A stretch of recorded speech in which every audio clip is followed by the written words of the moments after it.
Ejecutivo presenta. Y bueno, pues como siempre en Mundo Político tenemos las mejores opciones para que ustedes decidan. Recuerden que lo que no se puede hacer es no salir a votar. Esto es Mundo Político.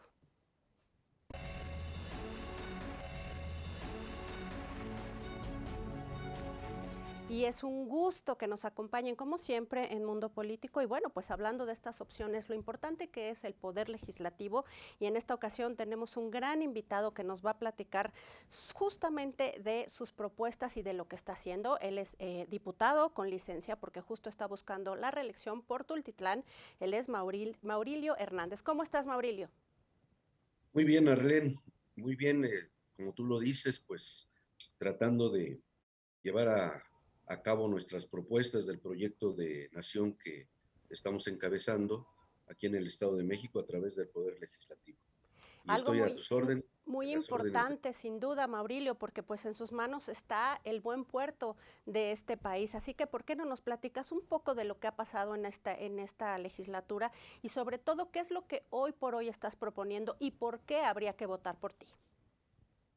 Muy bien, mira, de manera así muy concreta te podría decir que lo más relevante de esta 60ª legislatura, de la cual soy el presidente de la Junta de Coordinación Política, es la propuesta de una reforma a fondo de la Constitución política y las leyes que de ella se derivan, es decir, una reforma de Estado. En virtud de que la última reforma que se tuvo en este Estado fue en 1995, pero que a la fecha, pues, la realidad social viene rebasando prácticamente a la norma constitucional, jurídica y legal. Por esa razón es que la legislatura tomó por unanimidad la decisión de iniciar todo un proceso de revisión, de análisis, de estudio, para efecto de poder hacer una propuesta de una nueva constitución que iniciamos hace 8 meses. Por eso nuestro interés de buscar la continuidad, porque para poder llegar a ese propósito de manera real, objetiva, seria y sobre todo entendiendo la realidad que enfrentamos y cómo se tiene que ir resolviendo y lo que le corresponde al Poder Legislativo hacer, pues necesitamos un trabajo de no menos de 2 años. Es decir, estamos pensando que la reforma del Estado la estaríamos concluyendo a finales del año 22. Por eso es que estamos en esta lucha.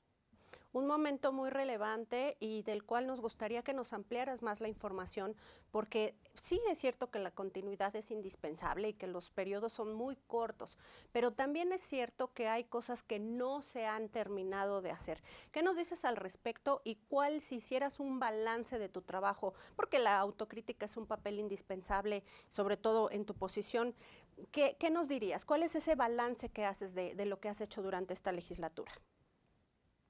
Desde luego que la autocrítica y la crítica es el mejor método, ¿no? Para poder tener una visión clara y objetiva de lo que se hace, de lo que uno se propone y lógicamente de lo que alcanzas.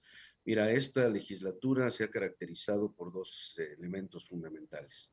La gran participación, la productividad de todos los grupos parlamentarios, de manera particular, desde luego el grupo mayoritario que yo represento, por razones entendibles, es el que ha generado el mayor número de iniciativas, considerando todos los aspectos de la participación social, que tiene que ver con aspectos de carácter económico, de seguridad, sobre todo también de equidad en cuanto al trato a la sociedad y cualquiera de sus sectores, como son los grupos minoritarios. En fin, hemos estado trabajando en el tema fiscal también, en cómo generar mejores condiciones para facilitar la inversión a partir de hacer una serie de reformas a las leyes de la materia. Y la productividad que hemos tenido hasta el momento, te puedo afirmar que son 152, 152 dictámenes de reformas constitucionales y reformas legales. Asimismo, hemos generado algunas leyes que no existían y que el manejo era a través de los códigos, ya sea administrativo o código penal o código civil. hemos logrado generar la ley de turismo, la ley de educación, que tiene que ver con la armonización que necesitábamos hacer en razón de la reforma educativa que recientemente se aprobó en la Cámara Federal. Hemos generado también una ley para la protección de las víctimas de la violencia de género, tanto doméstico como de género político. En fin, son varios aspectos que hemos tratado. Hemos atendido a grupos como por ejemplo de la comunidad de, lésbico gay en cuanto a una serie de demandas que se consideraba pues era un trato discriminatorio el que tenían en la medida que no se les atendía, y es lo relativo a concretamente dos modificaciones al Código Civil, uno, y al Código Administrativo.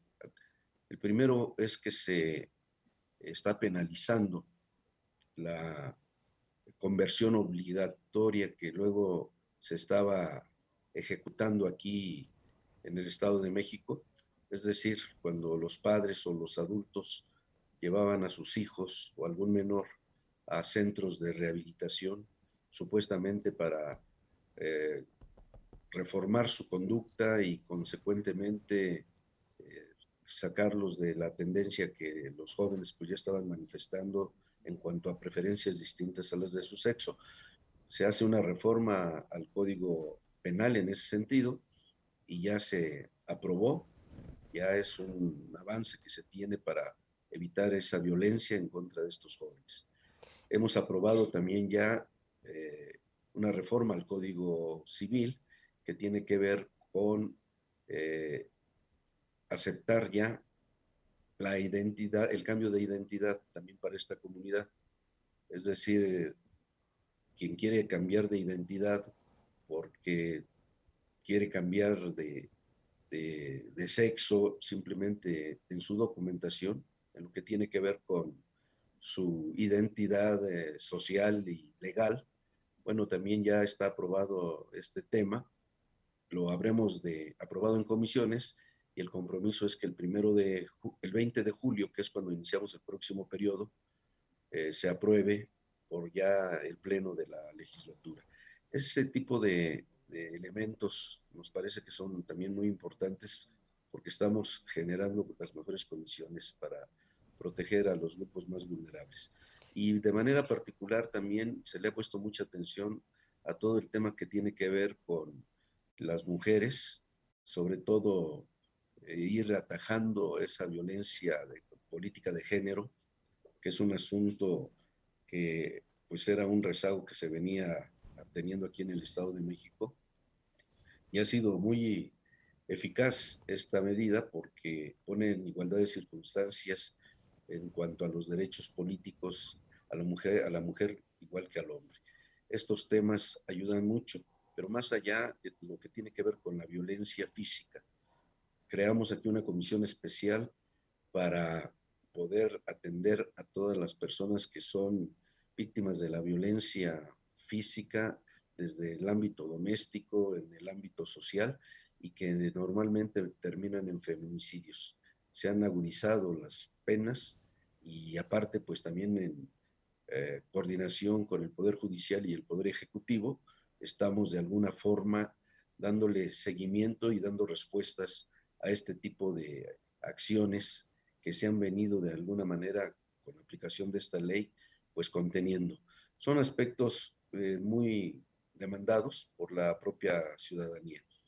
¿Qué es lo que tenemos pendiente? Bueno, hay muchos asuntos que son pendientes y que tienen que ver con la realidad social en términos generales. Nosotros tenemos un estado en el cual 18 millones de mexiquenses, pues enfrentamos diversos problemas de carácter social, de carácter político, de carácter económico, de carácter cultural y desde luego de carácter de la falta de atención de las instancias de gobierno en sus diversos niveles para poder resolver problemas de pobreza en que se encuentra la población. De los 18 millones de mexiquenses, los datos estadísticos del INEGI través de los censos, nos arroja que 12 millones de mexiquenses viven en algún nivel de pobreza, entre los cuales 4 millones en pobreza extrema. Esto pues, es un reflejo de la inequidad, de la desigualdad, desde luego de la falta de oportunidades, lo cual nos obliga a que el marco constitucional tenga que ser revisado. Para Fíjate, poderlo Maurilio, armonizar. te interrumpo justo porque nos come el tiempo, pero también creo que hay que hacer énfasis en este punto, porque qué importante área de oportunidad tienes y creo que sobre este hilo conductor debe de haber esa oportunidad de enmendar las cosas reconociendo estos millones de pobres que hay en esa situación tan extrema. Sí, efectivamente, esa es la realidad que enfrentamos. Y la realidad no se va a resolver de manera parcial ni con la acción de uno de los poderes. Nosotros necesitamos tener un gran acuerdo político en el Estado de México, bajo el espíritu republicano, es decir, primero con el respeto a la independencia, a la soberanía de cada uno de los poderes, porque ese es el espíritu republicano. Y hemos generado estas condiciones desde la legislatura a partir de que nos hemos convertido en un auténtico contrapeso en relación a los otros dos poderes, lo cual nos permite equilibrar la comunicación y la relación. Debemos actuar de manera interdisciplinaria, pero la responsabilidad primaria está en el poder legislativo, porque es donde nosotros tenemos la obligación y sobre todo también la facultad constitucional de ir generando las normas de acuerdo a cómo se viene demandando por parte de la sociedad a través de su realidad, no solamente a través de su manifestación o su expresión. La pobreza que vive el Estado de México tiene que ver con muchísimos factores. La falta de una administración adecuada, desde el nivel estatal, el nivel municipal, indiscutiblemente. Y hay muchas lagunas legales. Te puedo decir que esta constitución, que tuvo su reforma más profunda en el 95, no había tenido ninguna reforma de ese calado desde 1917. Pero si nosotros revisamos lo que se hizo en el 95, también veremos que hay muchas lagunas. Fue de alguna manera insuficiente por una sola razón. Nos parece que los tiempos nos obligan a que ya sea la sociedad la que vive estas realidades, la que dé su opinión, su participación y que esté proponiendo de qué manera se pueden resolver los problemas, por ejemplo, en la recuperación de los empleos, en la distribución de los recursos públicos para poder atender la demanda de los servicios que las comunidades están requiriendo en materia de infraestructura vial, infraestructura hidráulica, en materia de drenajes, en materia de seguridad pública, eh, combatir la violencia por el medio más adecuado que tiene que ver con el involucramiento de la propia población. Claro, debe de Esto tener vamos a lograr. un equilibrio, Esto, sin duda. Oye, pues se nos acaba el tiempo, pero es sin duda muy breve que nos des un mensaje de por qué votar por Maurilio Hernández González para diputado local por el distrito 11, que es Tultitlán, por supuesto, del Estado de México. ¿Qué nos dices? yo pido el voto porque tenemos un proyecto de nación y desde esta trinchera, desde este ámbito de responsabilidad que es la legislatura, estaremos ayudando a ir desmantelando lo malo, ya lo de caduco, lo obsoleto del régimen anterior. Es decir, quedó demostrado que el sistema económico y político llegó a su término y tenemos que presentar una alternativa de nación, pero para ello necesitamos modificar primeramente el marco constitucional, legal y jurídico, empezando por lo local y de alguna manera en uso de nuestro derecho de iniciativa, hacer llegar nuestras propuestas también para un ejercicio similar para la reforma de la Constitución General de la República. Nos parece que una revolución de conciencias como la que encabeza Morena no podrá tener una base sólida para poder avanzar si no generamos un nuevo marco constitucional. Es decir, necesitamos renovar las condiciones del ejercicio público a través de poder superar y perfeccionar así como modernizar las leyes de acuerdo al requerimiento y a la exigencia de los tiempos. Muchas gracias, Maurilio. Sin duda estaremos en contacto porque si lo logras, bueno, pues habrá que dar seguimiento a todo esto. Muchas gracias por estar en el mundo político. Gracias a ti, Arlen. Es un gusto. Gracias. Pues ahí está, una opción más, lo hemos repetido hasta el cansancio, tenemos que poner las opciones sobre la mesa, ustedes decidir, informarse, pero sobre todo salir a votar este próximo 6 de junio. Nos vemos en la próxima, soy Arlen Muñoz. Mundo Ejecutivo presentó